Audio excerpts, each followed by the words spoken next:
So dito nga po mga kalingap mga ka-EDC, pamilya ni Beyonce biglang napasugod sa apartment na tinitirhan ni Beyonce.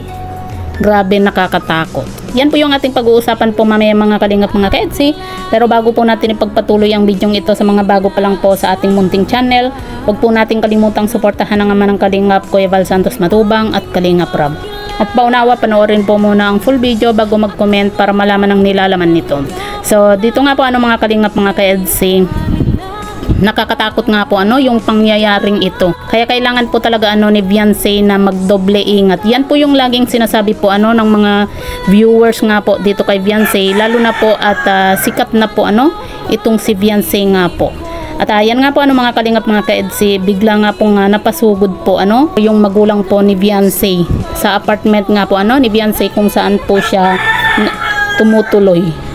Dahil nga po sa nilooban nga daw po yung apartment po ni Beyonce. Yun po yung sinabi po ng kapatid nga po ni Beyonce dito po kay Redzine.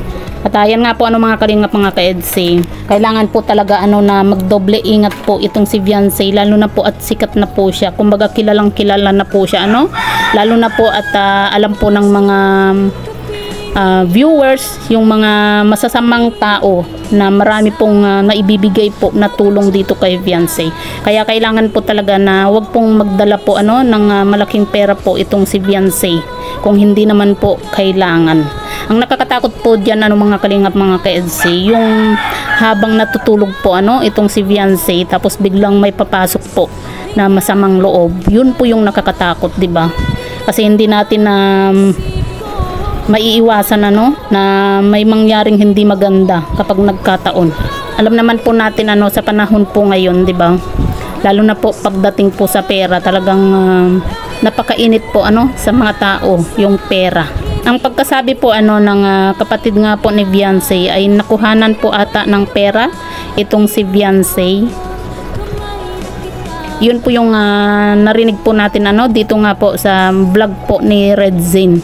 Sabi nga po ni Redzine na ibiniro pa po niya na di bali po sana kung si Kalingap Edu yung nagnakaw dito kay Beyonce ay okay lang, di ba? Kaya kailangan po talaga na lagi pong may kasama din po sana itong si Beyonce nga po, lalo na kapag naglalakad po mag-isa itong si Beyonce, di ba? Kasi sikat na po siya. Kumbaga kilalang kilala na po siya tapos syempre marami po yung nakakaalam na marami pong nagbibigay ng tulong po dito kay Beyonce, di ba? Kaya kailangan pong mag-ingat po